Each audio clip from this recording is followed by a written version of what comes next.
The clock hit midnight and the government hit a wall. Federal agencies are dark this morning with no deal in sight. Plus, shape up or ship out. The defense secretary tells top brass he wants warriors, not woke. And Sim Farm raided. The Fed sees a massive network, powerful enough to text everyone in the nation in just minutes.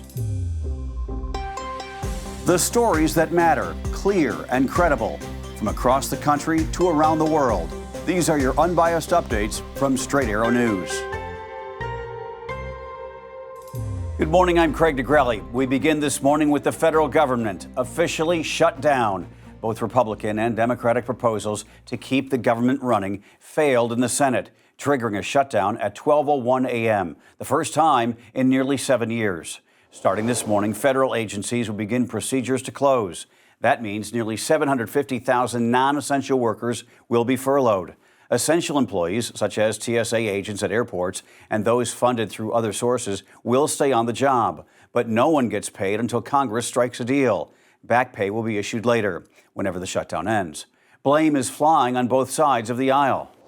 Republicans are plunging America into a shutdown, rejecting bipartisan talks, pushing a partisan bill, and risking America's health care, worst of all.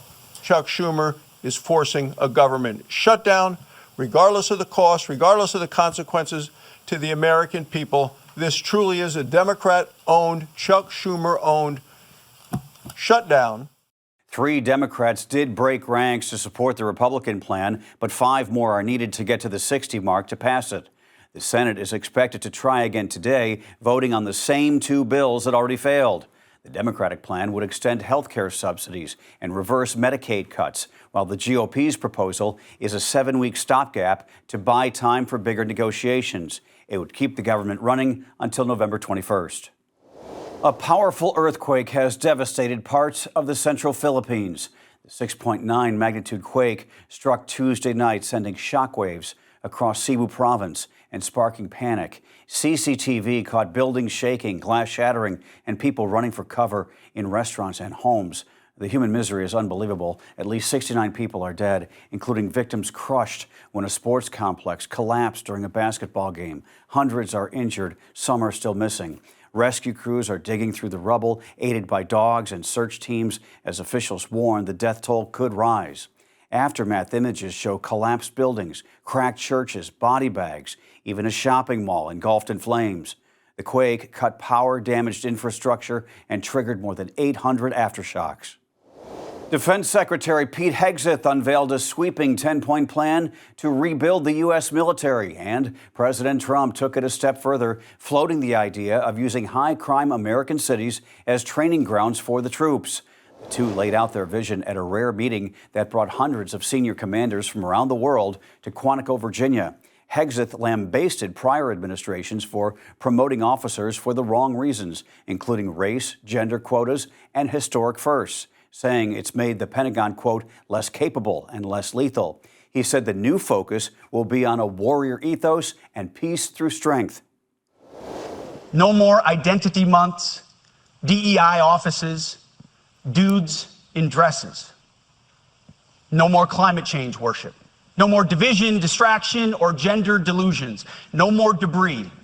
Hegseth's plan rolls back grooming waivers, tightens fitness requirements. He even called fat troops a bad look and fat generals walking around the Pentagon embarrassing. The plan restores, quote, the highest male standard for combat jobs, regardless of gender. But when it comes to any job that requires physical power to perform in combat, those physical standards must be high and gender neutral. If women can make it, excellent. If not, it is what it is. If that means no women qualify for some combat jobs, so be it.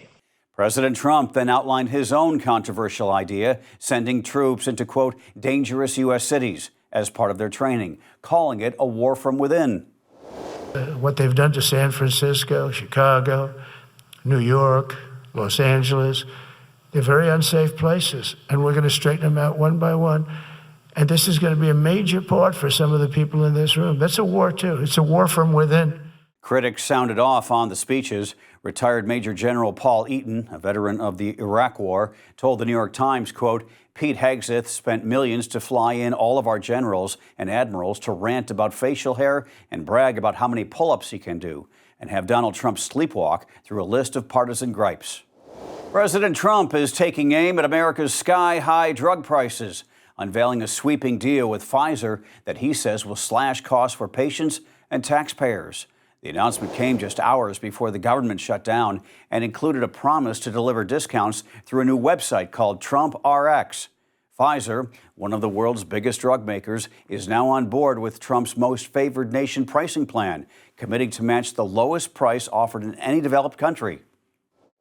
These drugs will be available for direct purchase online at a website operated by the federal government. We're also announcing that moving forward, all new medications introduced by Pfizer to the American market will be sold at the reduced most favored nation cost. So we'll be paying essentially what other countries are paying, who have been much lower for many, many years. Pfizer says some drugs will be 50% cheaper through the site. And while Medicaid recipients could see state savings, most consumers won't see a price change until 2026 when the site goes live. The deal also includes a $70 billion U.S. investment from Pfizer in exchange for a 3-year tariff reprieve. Trump's goal, to pressure other pharma giants to follow suit or face the consequences. A big win for pro-Palestinian students and a sharp slap at President Trump. A federal judge in Massachusetts says the Trump administration violated the First Amendment by targeting pro-Palestinian international students for deportation solely because of their activism on American campuses.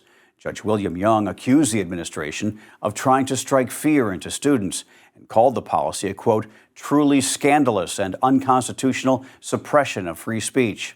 He said Homeland Security continued to illegally chill speech, singling out non-citizen Palestinian supporters for retribution. The Trump administration, though, is not backing down. A State Department spokesperson said the U.S. has, quote, no obligation to let foreign nationals commit acts of anti-American, pro-terrorist, or anti-Semitic hate, and said it will continue to revoke visas for those deemed a threat. And this is alarming. Listen to this. Federal agents have uncovered another 200,000 SIM cards tied to a massive communications network in the New York tri-state area. A network so powerful, officials say it could have knocked out cell towers and jammed emergency services. CBS News reports Homeland Security agents made the latest discovery at a site in New Jersey, just days after the Secret Service exposed a sprawling SIM farm linked to Chinese actors and organized crime. The earlier bust recovered more than 100,000 SIM cards and 300 servers, capable of blasting, get this, 30 million messages per minute, enough to text every phone in the U.S. within 12 minutes. Officials tell CBS no arrests have been made, but the encrypted network was used by foreign governments, drug cartels, and human trafficking rings. It would be unwise to think that there's not other networks out there being made in other cities in the United States, and that's going to be part of our investigation. We're going to run down every single lead. Every SIM card is now being combed through for calls, texts, even search history, each one holding the data footprint of a full cell phone.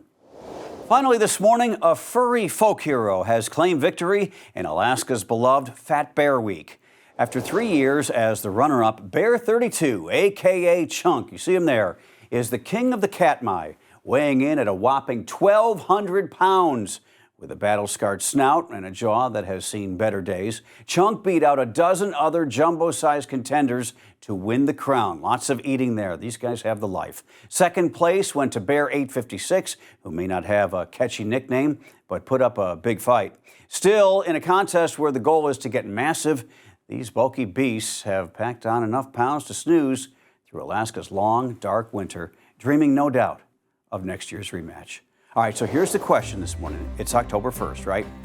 If you could have like a Thanksgiving dinner, a really big meal, and that nap afterwards, fall asleep, and wake up in mid-March when it's, just about springtime, would you do it? Bypassing winter? Think about it. That's this morning's, or what I call the hibernation hypothesis. All right, before we head out, here's what we're tracking today. At 10, Pope Leo takes the stage at the Vatican Climate Summit with Arnold Schwarzenegger and hundreds of global leaders. Also at 10, GOP leadership holds a press conference, followed by House Democrats at 11:15. At 1, White House Press Secretary Caroline Leavitt holds a briefing. Then at 4:30, President Trump is set to sign a new round of executive orders, details still under wraps. Hey, it's news you can drop into a conversation without sounding like you read it off Facebook. Sign up for our newsletter, san.com/newsletters. Those are your unbiased updates for this Wednesday. We'll see you back here tomorrow. For all of us here at Straight Arrow News, I'm Craig DeGrelli. Have a great day.